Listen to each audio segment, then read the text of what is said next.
Nous, en ce début d'année, dans Débriefing, votre émission d'opinion au menu des questions qui agitent le débat public. Aujourd'hui, le dialogue en berne avec ces témoins suscités par les vœux d'Étienne Tshisekedi, le G7 et le Front citoyen d'une part, d'autre part, le mouvement J'aime la RDC, je soutiens le dialogue. On aura également cette vingtaine de cartes d'électeurs retrouvées sur des réfugiés burundais. Et j'en parle avec Léonard Chéo Kitundu, il est sénateur du Sankoro. Monsieur Kitundu, bonsoir. Bonsoir. Alors, quand on vous présente, le mot honoraire revient plusieurs fois. Ministre des Affaires étrangères honoraire, ministre des Droits humains honoraire, directeur de cabinet du président de la République honoraire, sénateur depuis 2006. Vous êtes, ce que je dirais, un seigneur des relations internationales. Bon, écoutez, c'est de part peut-être mes responsabilités, déjà dans l'opposition et puis même quand j'étais au gouvernement, effectivement, que ce soit au ministère des Droits humains et proprement dit aux Affaires étrangères, j'étais effectivement chaque fois chargé des questions internationales, donc je suis plutôt diplomate. Merci. Avant d'entrer dans le vif du sujet, le sujet en images.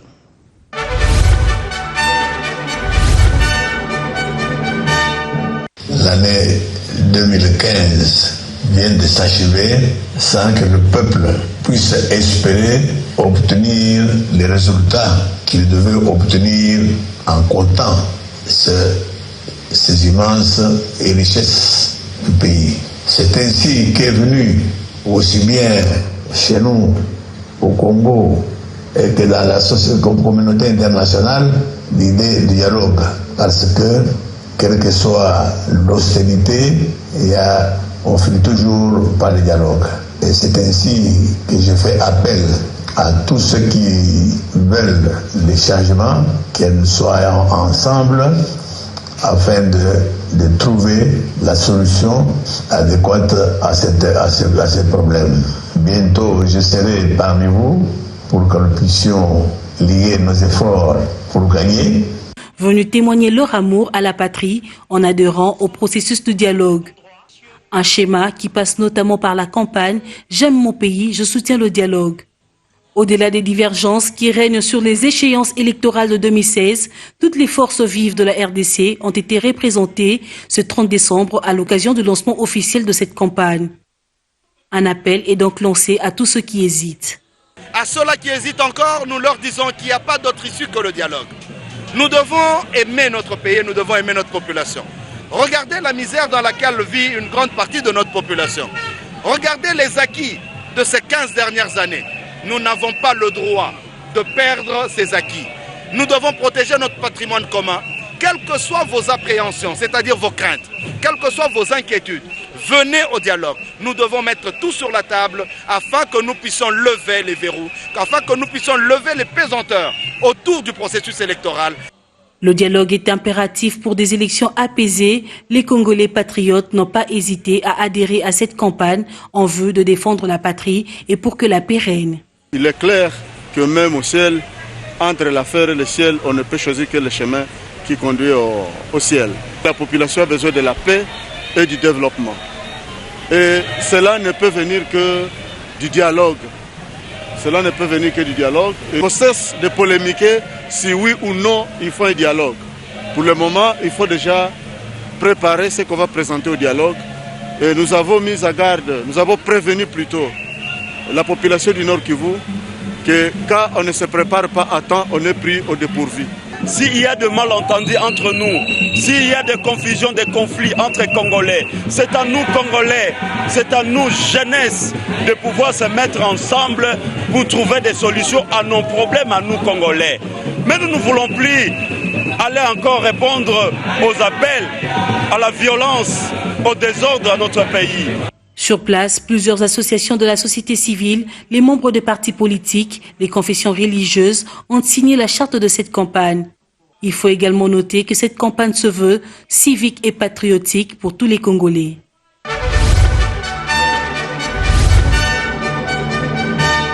de la signature de la charte du Front citoyen 2016. Sachez que pendant les 10 dernières minutes de cette émission, ce sera vos questions posées notamment sur les réseaux sociaux.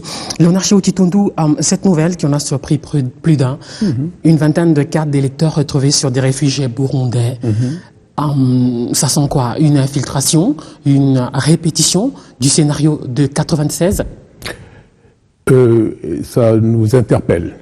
Et c'est pour cette raison, vous savez que la carte d'électeur, il n'y a pas que parmi les réfugiés burundais. Aujourd'hui, vous allez même à la cité, et il y a des gens qui vendent la carte d'électeur. C'est pour cette raison que cette fois-ci, et ça va aussi dans le cadre du dialogue qui va bientôt se tenir, il faut aborder cette question-là. Il faut nécessairement que les électeurs, la République démocratique du Congo, disposent d'une carte d'électeur sécurisée. Ça, c'est vraiment important. Et c'est pour cette raison que ce qu'on vient de vivre maintenant ne fait que conforter l'idée d'avoir une carte qui soit sécurisée. Comment l'obtenir? Inévitablement, la République doit absolument se charger de faire disposer à chaque électeur une carte sécurisée. C'est d'autant plus que maintenant, avec le découpage territorial, vous avez remarqué que moi, par exemple, je suis du Sankourou, mais ma carte d'électeur reflète effectivement plutôt la province du Kassai oriental. Alors, pour éviter les confusions, il faut nécessairement profiter de l'occasion pour que les Congolais disposent d'une carte d'électeur sécurisée. Avec des garanties de sécurité justement pour que la CENI ne perde pas son matériel. Absolument. Parce que le rapporteur de la CENI a dit dans une conférence de presse, dans une interview dans l'Est, qu'elle avait alerté l'opinion quant à la disparition de certains matériels. Voilà, donc autant de raisons qui justifient l'impression d'une carte sécurisée par tous les moyens si, encore une fois, nous voulons des élections crédibles et apaisées. Alors en quoi le message d'Étienne Tshisekedi revêt-il un caractère si pathétique, si tant qu'il ne relève que d'une prise de position politique? Non, vous savez, on a l'impression que tout le monde est ému là. Non, mais tout à fait. Étienne Tshisekedi est est le responsable de la première formation politique de l'opposition. C'est devenu maintenant une ancienne. Je pense que si vous regardez pour jauger le poids politique d'une formation politique, il y a le critère, c'est quoi? Ce sont les élections. Alors, quelles sont les élections qui nous permettent de jauger du poids d'une formation politique? En République démocratique du Congo, je crois que ce sont les dernières élections présidentielles. Et quand on regarde le score obtenu par Étienne Tshisekedi, qui a été le second, et celui obtenu par le président de la République, là vous remarquez effectivement que à travers le score obtenu par le président du DPS, on peut juger du poids politique de la personnalité et aussi de sa formation politique. Alors c'est pour cette raison que l'idée du dialogue, d'abord, a été revendiquée par Étienne Tshisekedi particulièrement juste après l'élection de 2011. Il a voulu que les Congolais se retrouvent autour d'une table pour aborder les gros problèmes auxquels le pays est confronté. Cette idée a été reprise par la communauté internationale à travers les résolutions du Conseil de sécurité. Et ici, il faut quand même apporter une certaine clarification. Ça ne veut pas dire que c'était la communauté internationale qui allait diriger le dialogue, mais non, je crois que le Conseil de sécurité a demandé aux représentants spéciaux du secrétaire général, mais en même temps l'envoyé spécial des Nations Unies en République démocratique du Congo, de tout faire pour promouvoir le dialogue entre Congolais eux-mêmes. C'est ce qu'a voulu dire le Conseil de sécurité. Donc aujourd'hui, avec tout ce qu'il y a eu comme problème, non seulement une bonne partie de l'opposition qui conteste l'idée du dialogue, alors qu'au départ, elle était en train de revendiquer ce forum en se basant sur les résolutions du Conseil de sécurité et même sur l'accord cadre d'Addis Abeba. Et puis dernièrement, on a vu une certaine cacophonie au sein de l'UDPS entre les cadres, ceux qui effectivement ne voulaient pas du dialogue tel que convoqué par le président de la République, et puis d'autres effectivement qui estimaient que ça a toujours été notre revendication et il faut y aller. Alors maintenant, je crois que l'intérêt de la déclaration du président de l'UDPS, c'est d'avoir tranché une fois pour toutes, parce que c'est effectivement la voie autorisée de la première formation de l'opposition. Et Tshisekedi a appelé tout le monde à se retrouver autour du dialogue. C'est là effectivement que sa déclaration prend de l'importance. Il y a des gens dans son parti qui ne réfléchissent pas comme lui, qui n'ont pas dit ce que lui il a déclaré. On va y arriver tout à l'heure. Tshisekedi partant, est-ce pour autant que le gros des obstacles est levé pour la tenue du dialogue? Mais ce qu'il faut comprendre, c'est que le dialogue se tiendra coûte que coûte, parce qu'il n'y a pas de 36 solutions. Il faudrait en tout cas que le Congolais se retrouve pour aborder les gros problèmes auxquels le pays est confronté aujourd'hui. Alors, par conséquent, le dialogue se tiendra. Et puis, c'est d'autant plus que la majorité est tout à fait d'accord. Vous regardez que la majeure partie de la société civile est partante pour le dialogue. Et quoi qu'on dise, maintenant que l'UDPS vient de se prononcer, et que, je vous rappelle encore une fois, s'il y a 2 ou 3 cadres qui sont contre le dialogue, si on pose la question à l'ensemble de l'UDPS, je crois qu'une forte majorité se dégagerait pour le dialogue, suivant en cela le leader de cette formation politique. Et puis il y a d'autres partis politiques de l'opposition aussi. Alors maintenant, effectivement, s'il y a des gens qui sont radicalement opposés au dialogue, nous ne pourrons rien. Par contre, nous voulons un dialogue inclusif. Il faut que le dialogue soit inclusif, non seulement dans le cadre de son format, c'est-à-dire les parties prenantes qui sont la majorité présidentielle, l'opposition et la société civile, mais à l'intérieur des parties prenantes, nous estimons que le dialogue doit être inclusif. Mais on ne pourra pas forcer ceux qui, radicalement, refusent carrément de venir se mettre autour de la table pour aborder les problèmes qui intéressent l'intérêt supérieur du pays. Tshisekedi ne constitue pas à lui tout seul l'opposition, même si on a l'impression que chez Oukitundu, la majorité présidentielle ignore l'existence des autres courants de l'opposition. Mais ils existent. Et pour vous, Tshisekedi a parlé et vous dites « vive la mariée ». Non, je vous rappelle que le terme de l'ordonnance du chef de l'État, c'est quoi? Et d'ailleurs, comment on qualifie ce dialogue? Il est politique, national et inclusif. Ça veut tout dire. C'est-à-dire que pour le président de la République, pour nous tous, après les consultations auxquelles a procédé le chef de l'État, il s'est dégagé une idée générale, c'est qu'il faut absolument un dialogue inclusif. Maintenant, s'il y a des gens qui refusent catégoriquement, je vous donne un exemple. En 2006, rappelez-vous, la même UDPS a refusé de participer aux élections. La même UDPS a refusé de participer au référendum sur la Constitution de 2006. Mais ça n'a pas empêché la législature de fonctionner et d'aller jusqu'à son terme. C'est exactement la même chose ici, mutantis mutandi. Moi, je pense que s'il y a quelques formations politiques de l'opposition qui systématiquement refusent, alors malgré toutes les démarches, parce que nous, on prend contact avec toutes les formations politiques de l'opposition. Mais non, s'il y en a, et il y a certaines d'entre elles qui refusent catégoriquement, encore que, on reviendra peut-être tout à l'heure, vous remarquerez aussi que dans ces formations politiques qui refusent l'opposition, ces mêmes formations seront elles-mêmes divisées, parce qu'il y a une forte partie de ces formations politiques qui sont d'accord pour le dialogue, et leurs leaders particulièrement le refusent. Donc ça aussi, il faut prendre en considération. Donc ici, nous avons la responsabilité de tout faire pour rendre le dialogue inclusif, mais si il y a 2 ou 3 personnes qui refusent, ou 2 ou 3 formations politiques qui refusent, encore faudrait-il voir l'importance de ces formations politiques, cela ne sera pas une raison pour que le dialogue ne se tienne pas. Avec ou sans eux, le dialogue aura bien lieu. Il ne faut peut-être pas se réjouir trop vite. Félix, fils de son père, est signataire de la charte du Front citoyen 2016. Or, celui-ci rejette toute idée de dialogue avec le président de la République et tout le camp.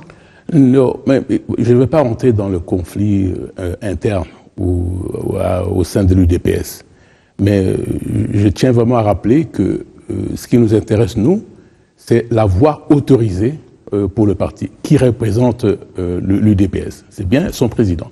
C'est son président, vous regarderez même dans tous les statuts des formations politiques, c'est le président du parti qui est censé parler au nom des formations politiques. C'est la voix autorisée. Alors, Étienne Tshisekedi s'est exprimé, c'est cette parole-là qui nous intéresse et que nous devons retenir. Par conséquent, je pense que ce qui est important ici, vous vous rappelez, je dis l'UDPS est la première formation de l'opposition et je ne pense pas qu'il y ait une personne qui puisse contester cela. Alors, le fait que la première formation politique de l'opposition opte pour le dialogue C'est d'autant plus que c'est elle-même qui a été parmi les premières formations politiques à revendiquer cette utilité du dialogue. Moi, je pense que là, l'inclusivité du dialogue n'est pas du tout amoindrie. La majorité présidentielle, en félicitant frénétiquement ce message d'Étienne Tshisekedi, ne mise-t-elle pas sur une fragilisation, à défaut une implosion de l'UDPS? Non, je ne pense pas du tout. Est-ce que vous avez remarqué effectivement qu'il y a une frange opposition au dialogue parmi le cadre de l'UDPS? Je ne pense pas du tout. Et ceux qui sont contre le dialogue sont minoritaires. Ça, c'est notre conclusion. Et puis, effectivement, ce qu'il faut comprendre, c'est que les démarches ne sont pas aujourd'hui interrompues par rapport à ce qui est fait parmi les formations politiques de l'opposition pour rejoindre ce forum. Les démarches continuent. Même ceux qui sont aujourd'hui radicalement opposés, nous sommes en contact avec eux pour les convaincre à venir au dialogue. Parce qu'il n'y a pas de 36 solutions. Je ne vois pas comment on peut régler ce problème sans qu'on se retrouve autour d'une table. Et puis, j'insiste beaucoup là-dessus, c'est quand même l'opposition qui nous a rabâché les oreilles pendant longtemps en revendiquant cette idée du dialogue. Et puis, vous avez remarqué quand même sur le plan international. Moi, je ne les entends pas du tout faire de commentaires à ce sujet. Ils ont revendiqué les résolutions du Conseil de sécurité. Ban Ki-moon, qui est le secrétaire général des Nations Unies, a appuyé l'idée du dialogue. Vous avez remarqué à un moment donné que la conférence épiscopale nationale du Congo paraissait plus ou moins réfractaire à cette idée du dialogue. Finalement, elle s'est rangée après l'exhortation du souverain pontife. Alors maintenant, à l'intérieur du pays, le fait que Étienne Tshisekedi se prononce est quand même un élément important. Encore que, il n'y a pas qu'Étienne Tshisekedi qui parle au nom de l'opposition, il y a d'autres formations politiques aussi de l'opposition qui optent pour le dialogue. Donc, nous pensons que nous sommes optimistes et que par conséquent, ce forum est capital pour l'avenir du pays, donc il doit se tenir. Moi, je ne comprends pas pourquoi on fuit le dialogue. Pour quelles raisons? Les Congolais doivent se retrouver. Même si, ici, ce qu'il faut bien comprendre, ce n'est pas le fait qu'on soit contre les thèmes qui sont prévus dans le dialogue. On ne forcera personne nécessairement à être d'accord avec ce qui sera discuté. Vous pouvez émettre votre divergence, mais écoutez, nous sommes dans le pays, vous ne pouvez pas exclure une partie de nos concitoyens dans les négociations sur les grands thèmes qui intéressent la République démocratique du Congo. Il faut que du choc des idées jaillit la lumière. Ça, c'est un adage séculaire. Il faut qu'on se retrouve, même si vous n'êtes pas tout à fait d'accord avec ce qui sera dit pendant le dialogue, venez le dire lors de ces forums, et puis vous allez tout faire pour convaincre les gens, ce d'autant plus que le principe de mode de décision que nous préconisons, c'est le consensus. Alors, Soyons francs, sur quoi devrait-il aboutir ce dialogue, étant donné que le glissement est déjà consacré? Ça, je vous laisse dire ce que vous voulez bien dire à ce propos, mais vous comprendrez bien que je serais mal à l'aise de commencer à anticiper sur l'issue du dialogue. Je pense qu'il faut laisser les gens d'abord venir. Et le thème du dialogue, c'est l'élaboration d'un processus électoral crédible, apaisé, inclusif et conforme aux standards internationaux. C'est cela la question. Et l'idée du dialogue est venue du fait que, en 2006, les élections n'ont pas été parfaitement régulières. Et puis, ces irrégularités se sont accentuées lors du second cycle électoral. Et puis, les conséquences, c'est effectivement des scènes de violence qui ont été quand même plus ou moins relatives en 2006, accentuées en 2011. Et cela, nous ne pouvons plus l'accepter. Il faudrait que les consultations électorales deviennent un événement normal. C'est-à-dire qu'il n'y ait pas de déchirement, que les Congolais ne contestent pas les résultats qui sortent des urnes. Par conséquent, il faudrait que cette fois-ci, on tire les conséquences de ces deux cycles électoraux et que pour le troisième cycle, tout se fasse pour que les électeurs puissent exercer leurs droits civiques de manière tout à fait paisible et conforme aux standards internationaux. C'est ce que nous voulons. Etienne Tshisekedi conditionne toujours sa participation au dialogue à une médiation internationale selon les prescrits des accords d'Addis Abeba. Justement, où en est-on? Bon, écoutez, même l'ordonnance du chef de l'État a prévu la facilitation internationale. Il a justement, si le comité préparatoire... Ça fait un peu plus de 6 semaines que cette ordonnance est sortie. Le comité préparatoire devait précéder la tenue du dialogue.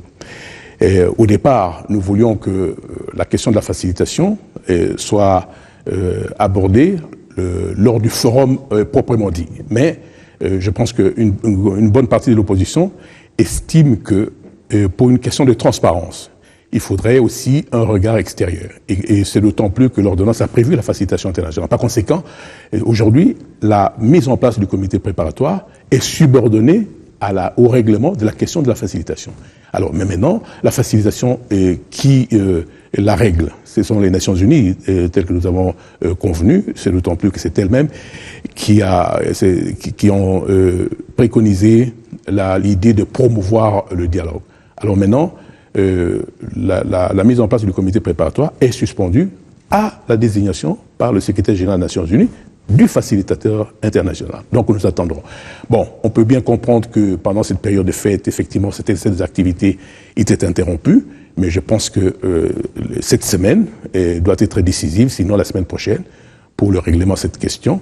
Et puis, une fois réglé, nécessairement, le comité préparatoire va se mettre en place et puis préparer le forum proprement dit. Alors, ça sera une co-médiation, une facilitation, une médiation internationale. Moi-même, je m'y perds un peu.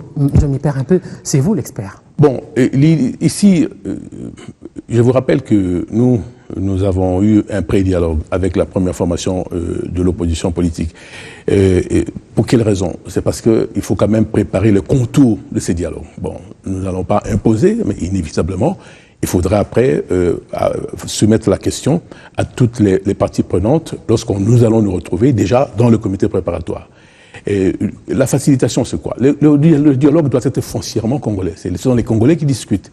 Et nous avons prévu le mode de décision qui est le consensus, c'est-à-dire que ici il n'y a pas de majorité et de minorité. Quand nous discutons, toutes les parties prenantes sont considérées à égalité. Et par conséquent, nous devons chaque fois discuter jusqu'à trouver un compromis. Et c'est pour ça que le mode de prise de position est consensuel. Ça, c'est la première chose. Alors, la facilitation, c'est quoi? La facilitation, c'est que, à un moment donné, sur un thème bien déterminé, il peut y avoir une divergence profonde sur laquelle nous n'arrivons pas à nous mettre d'accord.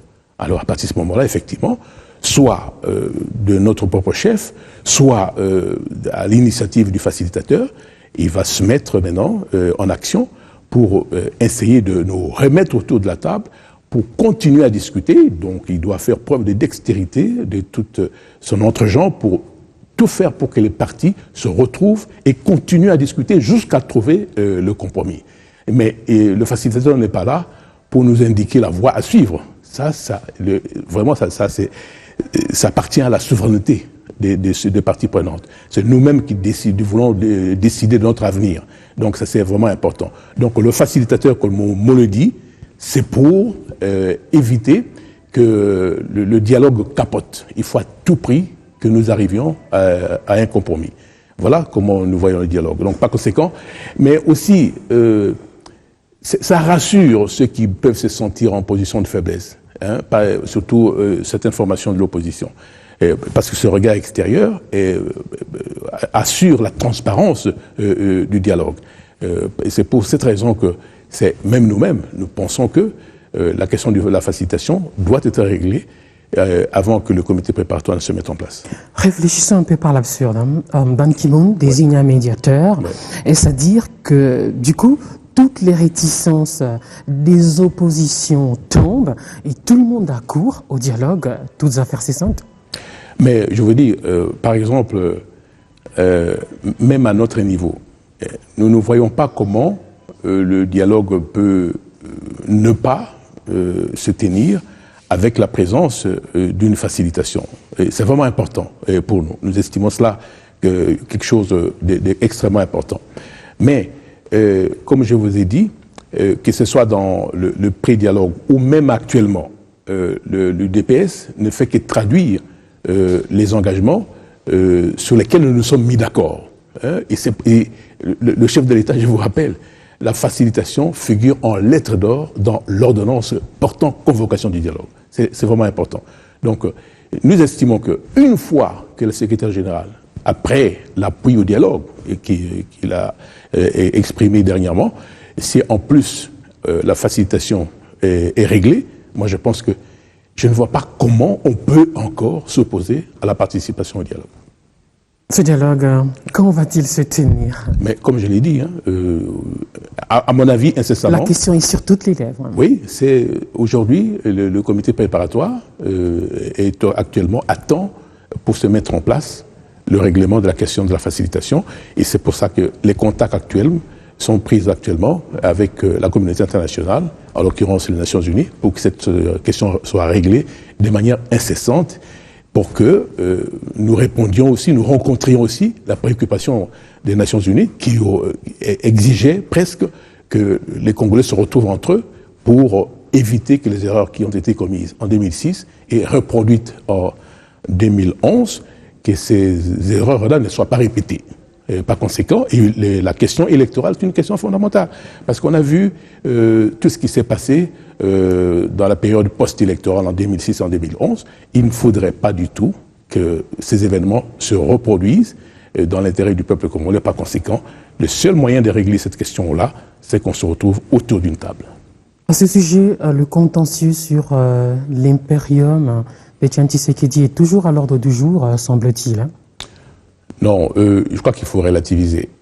Moi qui vous parle, j'ai vu le président de l'UDPS. Je ne pense pas du tout qu'aujourd'hui, l'UDPS conteste les résultats des élections. Je crois que sur cette question, je crois qu'on ne va plus revenir.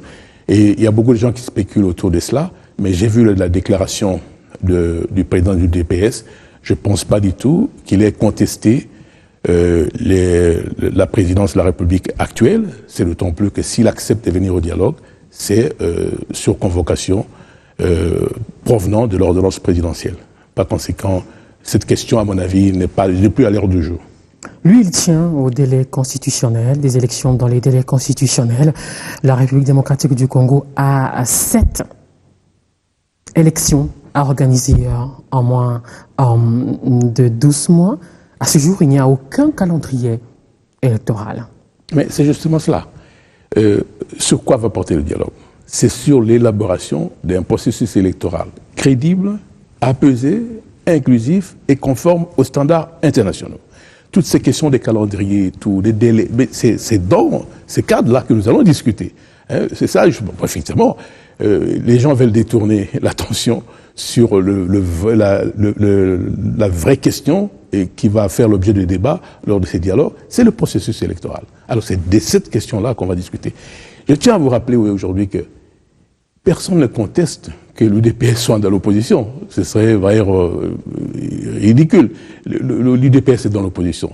Et puis quand le président de l'UDPS s'exprime, il s'exprime en tant qu'opposant. Il faut prendre acte de cela.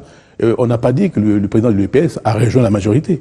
Le président de l'UDPS est d'accord avec la majorité sur la tenue du dialogue. C'est ça qui est important. Mais maintenant, les prises de position que prendra l'UDPS au sein du dialogue, ça n'engage que l'UDPS. Ça, c'est clair. Nous aurons notre point de vue à défendre. L'opposition aura son point de vue à défendre. La société civile aussi. Mais personne n'imposera son point de vue à qui que ce soit. Nous allons continuer à discuter pour arriver à un compromis dans l'intérêt de ceux que nous représentons, en l'occurrence, le peuple congolais.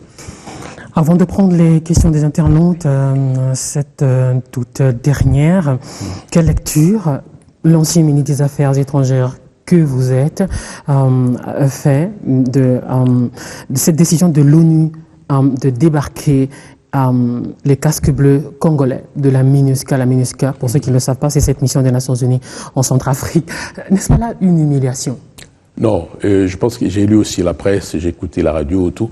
Je veux dire, il ne faut pas verser dans l'autoflagellation. Hein. Je crois que aucune armée en campagne n'est à l'abri de ce genre de récriminations. Et je tiens à vous rappeler ici, vraiment ici à mes compatriotes, regardez, s'il y a des crimes les plus horribles qui ont été commis et actuellement dans le monde, dans les armées en campagne, ici, et même au XXIe siècle, regardez, c'est que certains éléments des GIs ont commis en Irak. C'est des lois plus graves que ce qui s'est passé en Centrafrique. Donc, il faut relativiser. Moi, je pense que ça, c'est la première remarque à faire. Et d'autre part, il n'y a pas que les éléments de l'armée congolaise qui sont accusés de ces abus. On a vu toutes les armées qui sont représentées actuellement en Centrafrique ont aussi été mises en cause. Que ce soit l'armée française, même tchadienne, tout, ont été mises en cause. Et par conséquent, ce n'est pas le propre de forces armées congolaises. En plus de cela, on entend beaucoup de sons de cloche à ce propos, et c'est pour ça qu'il faut savoir raison garder. À un moment donné, on a vu qu'on a félicité l'armée congolaise, le contingent qui a été déployé en Centrafrique. On n'a pas tari d'éloge à son égard. Et qu'est-ce qui fait que tout d'un coup, aujourd'hui, on en arrive là? Les rapports disent qu'ils sont mal équipés, mal formés. Oui, mais c'est ce que en plus des abus sexuels, abus sexuels. Bon, mais vous êtes d'accord aussi qu'il n'y a pas longtemps, on a félicité le contingent là-bas. Et ce contingent a d'ailleurs été très bien accueilli par la population. Parce qu'il y a une certaine familiarité entre ces deux peuples qui, effectivement, ne se sont séparés que par une frontière. Par conséquent, ce contingent jouait un rôle au niveau de l'apaisement en Centrafrique, qui était quand même assez important. Alors maintenant, effectivement, nous allons tirer les conséquences de cela.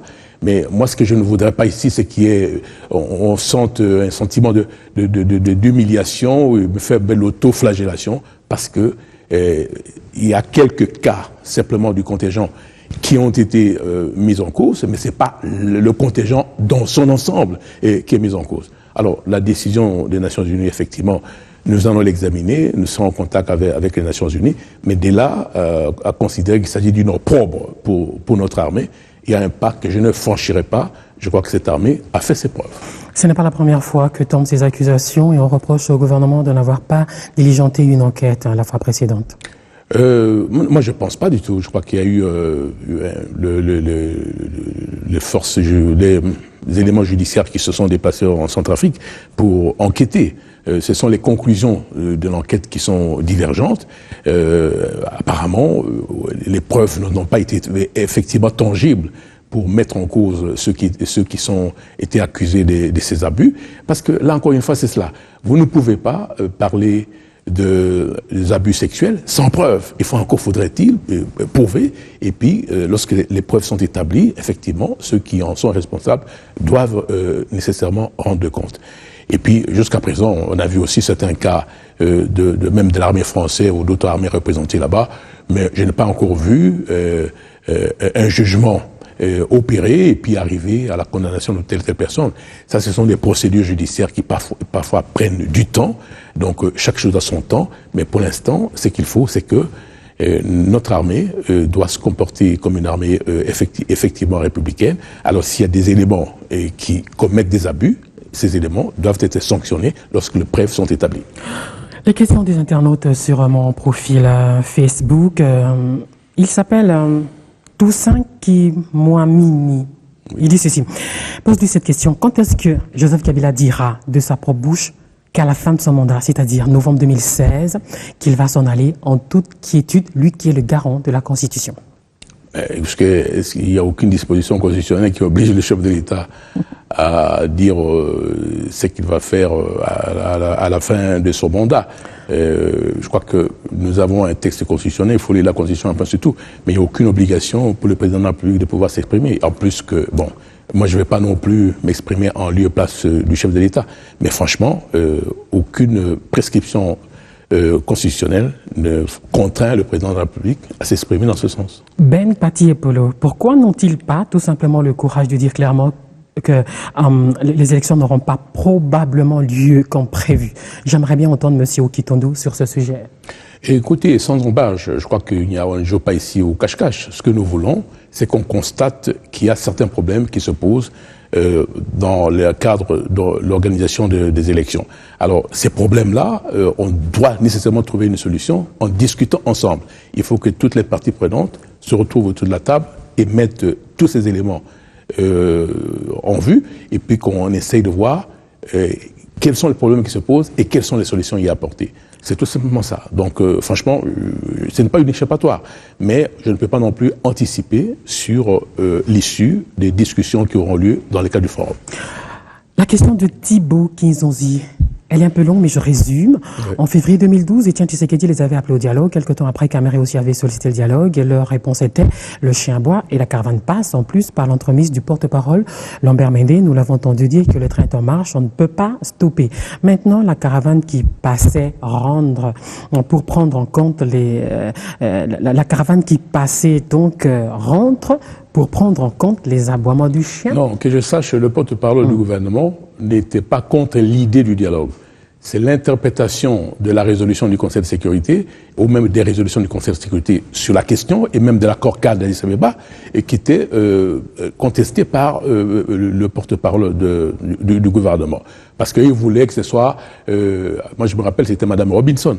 Il voulait que Madame Robinson convoque le dialogue ici, appelle tout le monde, et leur dit ce qu'il faut faire. Non, s'il vous plaît, écoutez, la République est une République souveraine. Nous n'allons pas accepter que l'envoyé spécial du secrétaire général vienne ici diriger la République démocratique du Congo. C'est pas ça la question.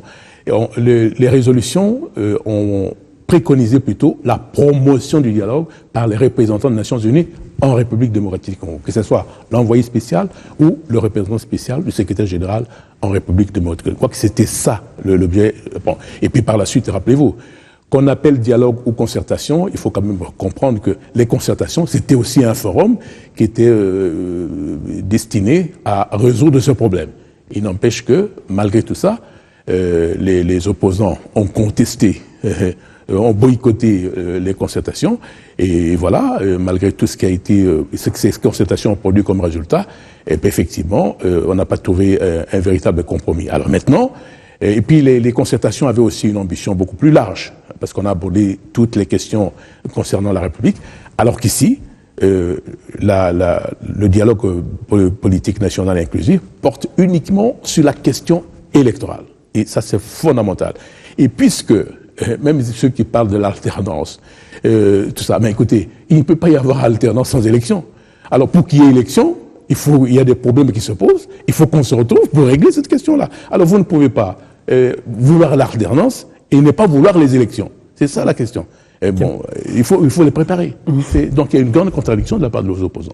Christophe Kilongo, quand Cheo Kitundu se réjouit du fait que Tshisekedi dit oui au dialogue, il oublie que le dialogue dont parle Étienne Tshisekedi n'est pas un dialogue made in Kabila, mais selon l'accord cadre avec médiation internationale. Pourtant, Joseph Kabila dit que les Congolais doivent régler leurs problèmes entre eux.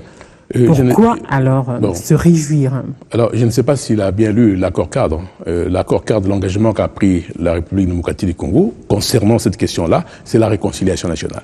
C'est à travers la réconciliation nationale qu'on aborde la question du dialogue. Je crois que le mot dialogue ressort explicitement plutôt des résolutions du Conseil de sécurité. Et quand le Conseil de sécurité s'est exprimé sur cette question-là, c'est ce que je disais tout à l'heure, au risque de me répéter, le Conseil de sécurité a préconisé la promotion du dialogue par ses représentants en République démocratique du Congo. Promouvoir le dialogue ne veut pas dire diriger ou convoquer le dialogue. Ce n'est pas ça la question. Il faut que monsieur comprenne cela. Donc moi, je me réjouis de la déclaration de l'UDPS. Pour quelle raison? C'est parce que d'abord, c'est la première formation politique de l'opposition, je l'ai dit tout à l'heure, et d'autre part, il y avait une cacophonie au sein de l'UDPS sur cette question-là.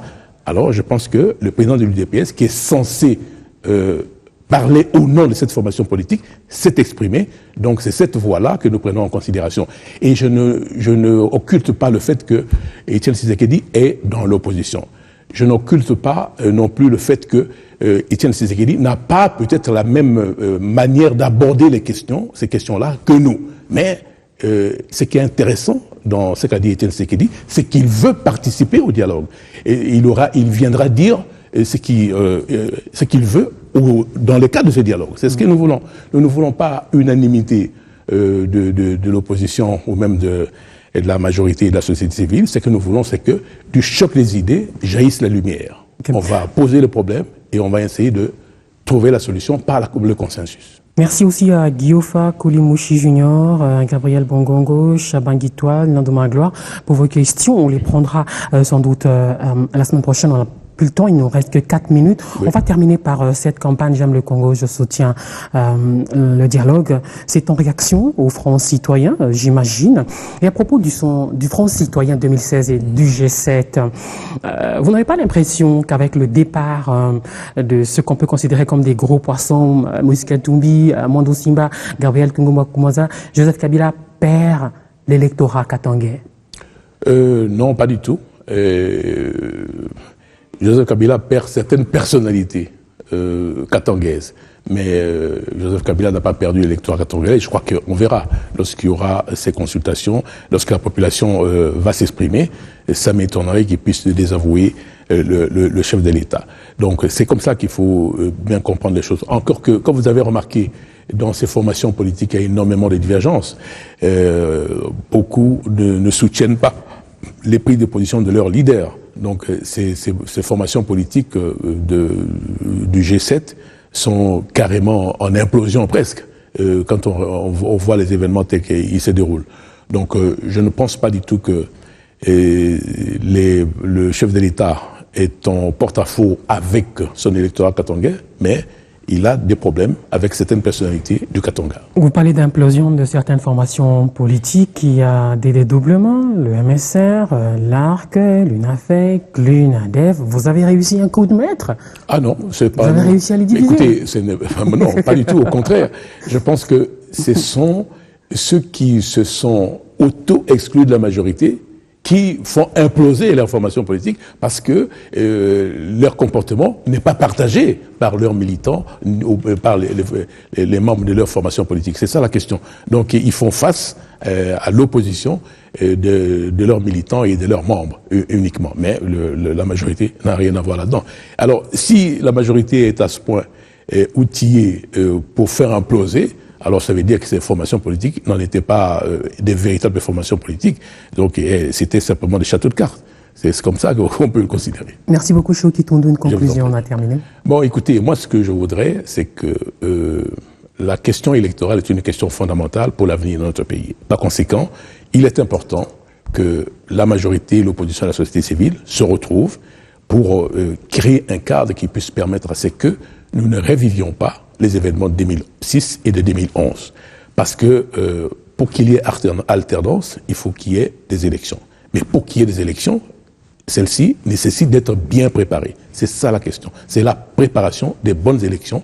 Et nous sommes tout à fait d'accord sur la question de la conformité du processus électoral aux standards internationaux. Et comme le dit très bien les termes de l'ordonnance du chef de l'État. Par conséquent, il faudrait que ceux qui affichent encore une certaine réticence comprennent, surtout dans l'opposition, qu'il s'agit d'une question d'intérêt national. Et si vous aimez ce peuple, au nom duquel ils veulent parler, encore que il faudra encore vérifier, il faudrait nécessairement venir discuter avec la majorité, que vous ne pouvez pas exclure, que vous le vouliez ou pas, la majorité elle est là. Donc vous serez obligé de discuter avec cette majorité-là. Donc discutons ensemble, comme on l'a fait à Sun City, pour l'avenir de la République démocratique du Congo. Et on a parlé de misère tout à l'heure, de problèmes qui ne vont pas sur le plan social, sur le plan économique. Mais si nous réglons la question électorale, nous allons surtout rassurer tous les investisseurs extérieurs et qui veulent rentabiliser les différentes ressources dont nous disposons en donnant de l'emploi aux Congolais, en créant des richesses et à rendre les Congolais effectivement riches et qui ne soient pas éternellement, potentiellement riches. Léonard Choki Toundou, merci encore d'être passé dans Débriefing. Ce débriefing qui se termine ici. Nous avons passé en revue les questions qui agitent le débat public. Il est sénateur depuis 2006. Il est du PPRD, le Parti du Peuple pour la reconstruction et la démocratie. En rediffusion cette émission demain, jeudi, 7h15. La semaine prochaine, on se retrouve avec la même sympathie pour un autre numéro de Débriefing. Fashion, style, la mode congolaise avec Fanny Mandina. Fanny Mandila, design, styliste et modéliste.